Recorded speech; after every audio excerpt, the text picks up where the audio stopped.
Muito obrigada, Marcos, pelas boas-vindas, né? Eu também estou muito feliz de estar aqui com vocês, contribuindo. E desejar um bom dia a todos, né? A você, aos ouvintes, a Geraldinho que está aqui do lado.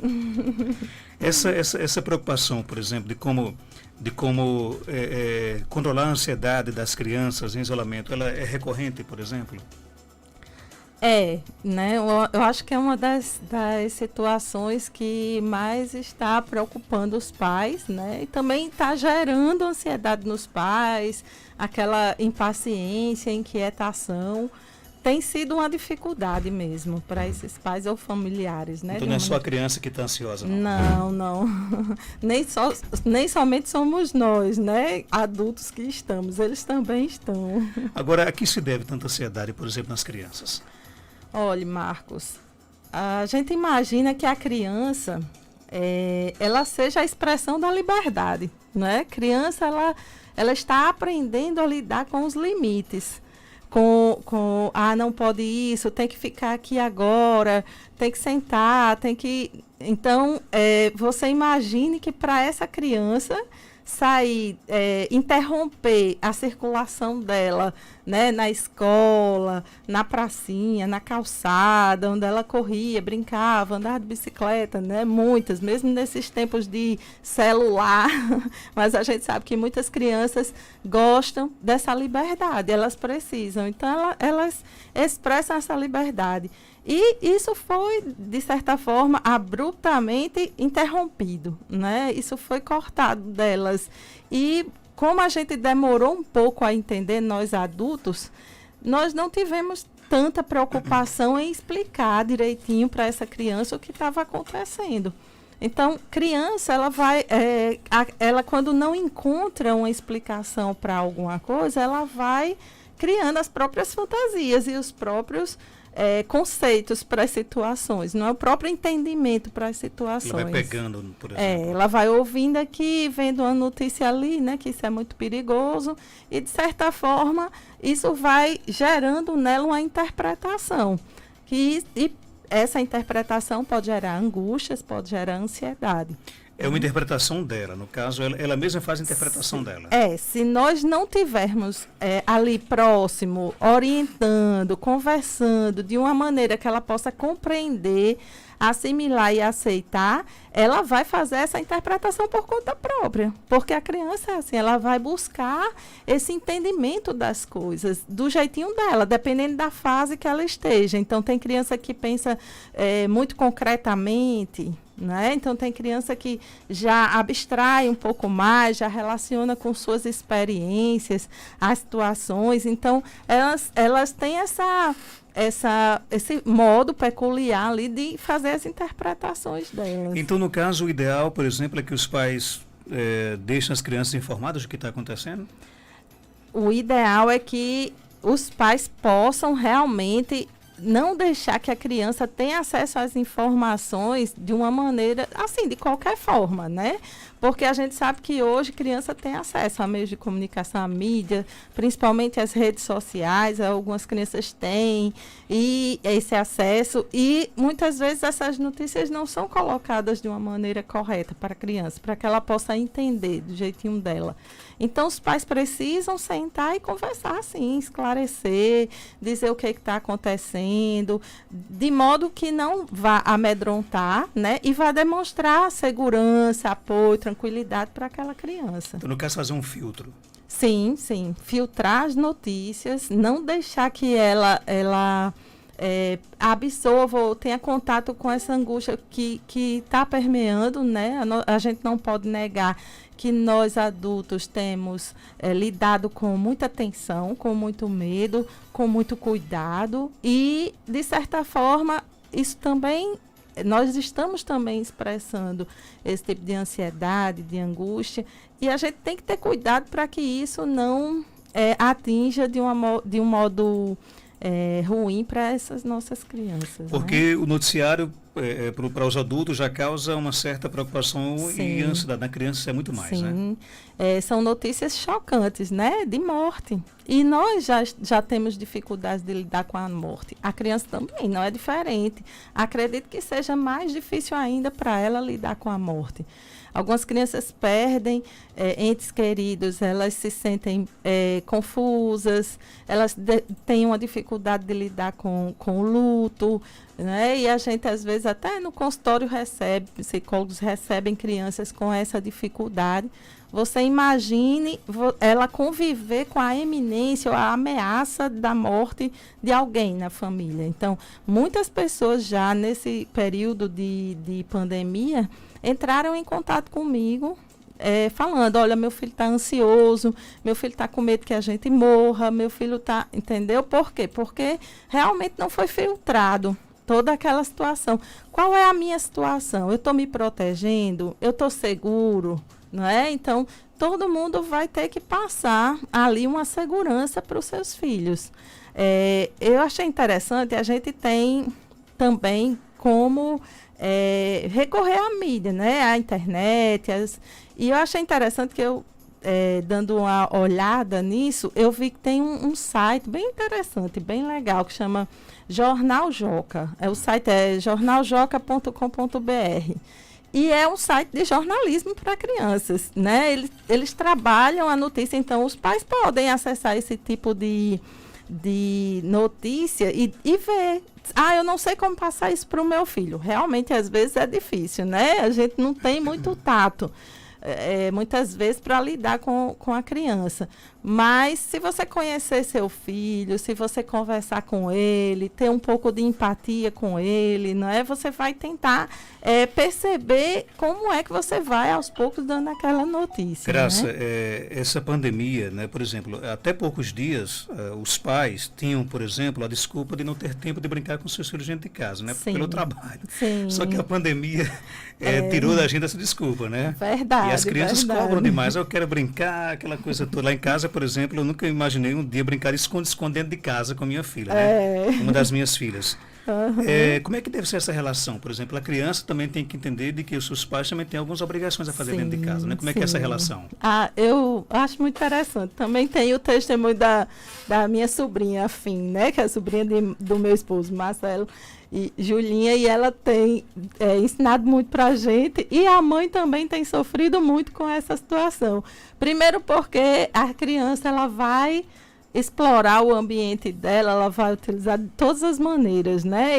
E nisso está incluído as bagunças, né? As bagunças, essa coisa da atenção, vai querer a atenção o tempo inteiro dos familiares, vai querer conversar, brinque comigo, né? Fale comigo, não vai ser diferente, não. Agora, facilita quando a gente faz uma rotina, não muito rígida, não é? Mas a gente faz uma rotina para a criança com a colaboração dela e demonstra como está sendo a nossa rotina, né? É importante dizer, olha, estou fazendo isso, né? Vai ter a hora que a mamãe vai cozinhar, então você pode ficar aqui na cozinha, você pode me dar isso, me dar aquilo, no que eu me ajudar, não é? Então, tanto você vai ter realmente que dar essa atenção, esse carinho, ter essa paciência com a bagunça, né? Aí eu vou dizer que realmente é um desafio,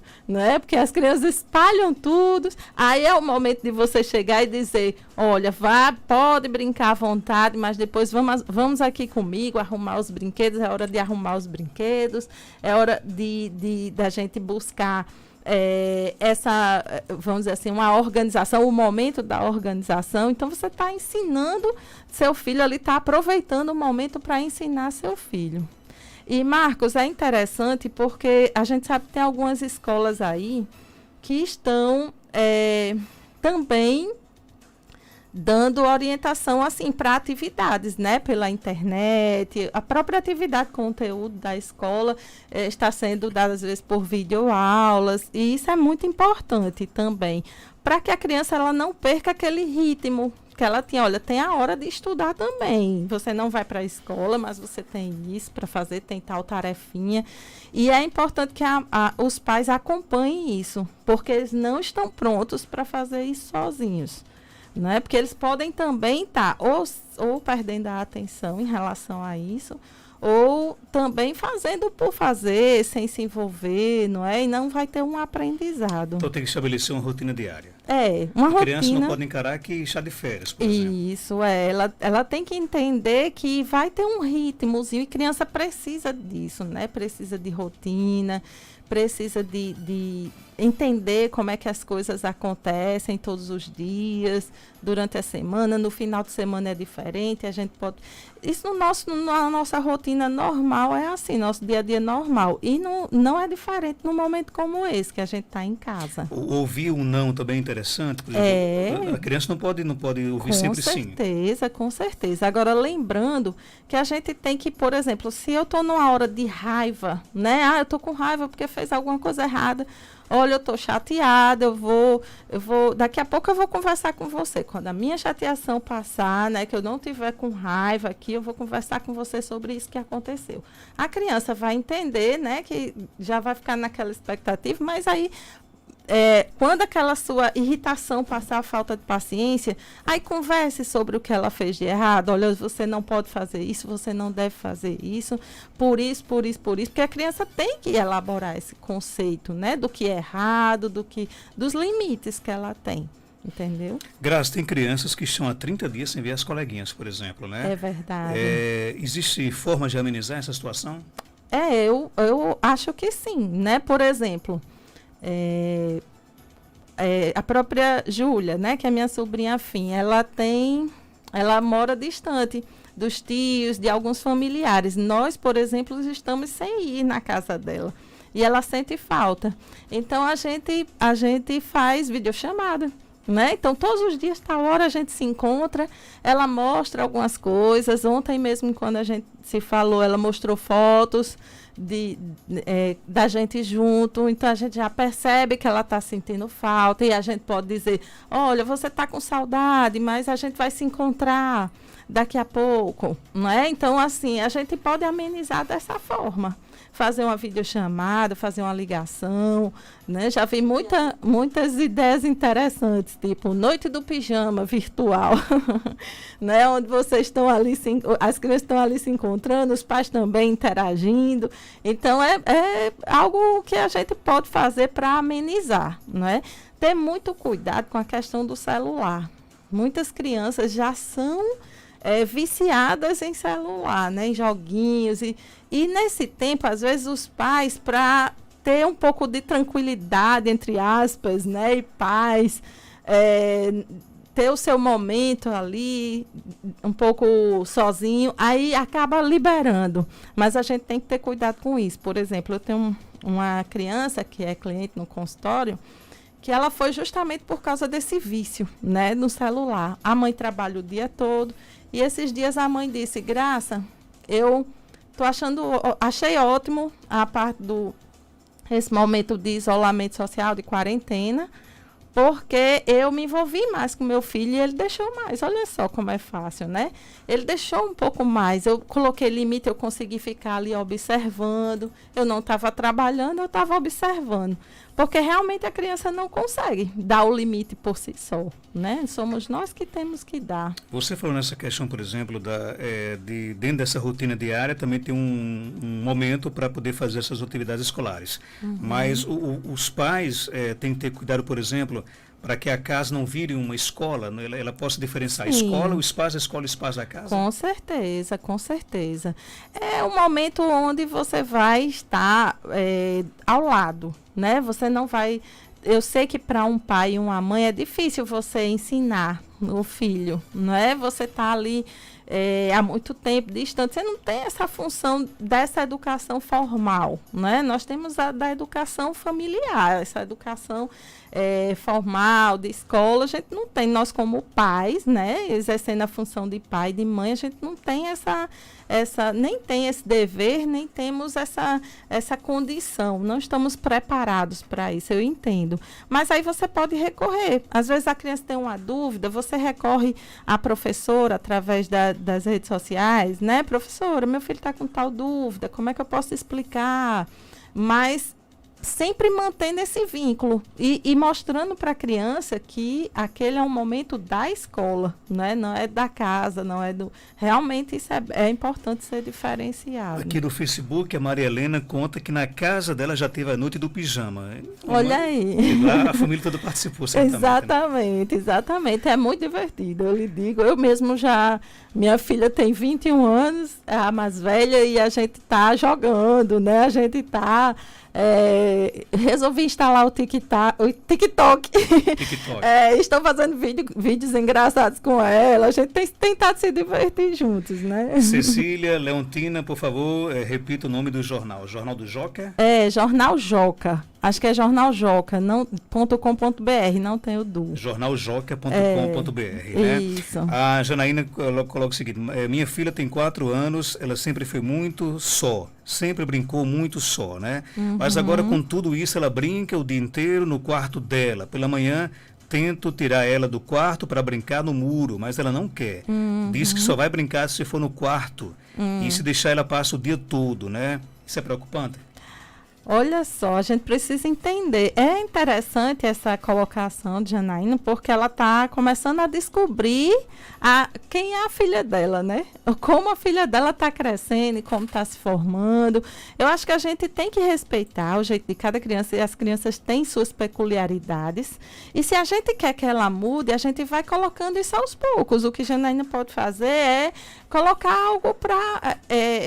tive uma ideia, vamos plantar uma sementinha lá fora, né? Vamos aguar todo dia e aos poucos ir levando essa criança para esse ambiente lá de fora, para a interação com outras coisas.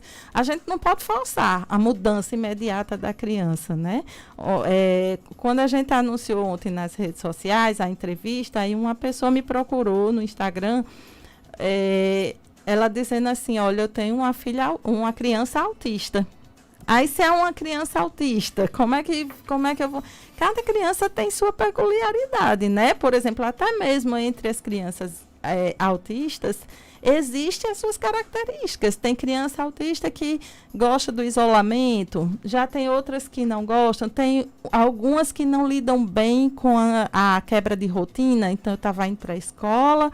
E, de repente, eu tive que parar, não fui mais para a escola, aí eu fico angustiada, eu fico estressada, né? Então, a gente vai precisar estar muito próximo da criança e tentar, aos poucos, ir sanando essas dificuldades de cada uma, porque é bem peculiar mesmo. A gente sabe que o manter as nossas crianças no isolamento é essencial, né?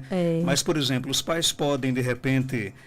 dar um passeio dentro do carro com as crianças na rua, isso ajuda? Acredito que sim, ajuda muito, não é? Você tomando seus cuidados, né? Tendo o cuidado para, por exemplo, se sair do carro, tiver contato com alguma coisa, utilizar o álcool em gel, esse tipo de situação que está sendo difundido, né? E orientado para a população. Mas eu acho que dá certo, é importante. Outro relato aqui, meu filho tem 7 anos, filtrei toda a informação sobre pandemia, elaborei uma rotina para ele, acorda, vê TV até o almoço, almoça, depois tira um cochilo, faz tarefa da escola, brinca um pouco e vamos caminhar. Vem a hora do jantar, faço uma leiturinha ou algum ditado de palavras. Ótimo. E, enfim, um pouco de celular. Será que estou exagerando? Filho único e acostumado a ser sozinho. Estamos indo até então tranquilo. Não, eu acredito que está indo no caminho certo, não é? Tanto é que eu acredito que não tem dificuldades, né? Ela não falou em dificuldades, então acho que está legal. É desse jeito. Agora, lembrando que cada um vai fazer do seu jeito. Não é porque a dela está dando certo que tem que ser igual. Não existe essa receita de bolo. Porque criança, ela é diferente, né? Ela vai ser de acordo com o seu contexto, sua formação. Mas para quem ainda não fez como a nossa ouvinte, que já elaborou a sua rotina, existe uma rotina básica, por exemplo? Olha, eu acho que criança, ela tem essa mobilidade, né? A criança, ela não gosta de ficar muito tempo, a não ser que seja uma atividade como o celular e a TV, que prende muito a atenção. Os vídeos, né, na internet prende muito a atenção. Mas eu acho que é importante a gente colocar, a gente dividir o tempo, sim, né? E colocar diversidade nessas atividades. Deixar a criança ocupada e com coisas realmente que sejam importantes para elas, né? Ok, tem uma pergunta aqui do nosso ouvinte, ela quer saber que tipo de conteúdo minha filha pode assistir na televisão. Olha, dependendo da idade dela, né, aqueles conteúdos infantis, né, normal, os desenhos animados, é importante avaliar aqueles desenhos que demonstram certa tensão, rivalidade, competitividade, para que você possa estar norteando ali. Às vezes a gente não consegue impedir que a criança assista, mas é importante a gente estar conversando, observando, para a gente poder fazer as nossas intervenções ali com a criança, né? Então, se a criança viu lá no desenho animado uma cena de uma briga entre duas pessoas rivais.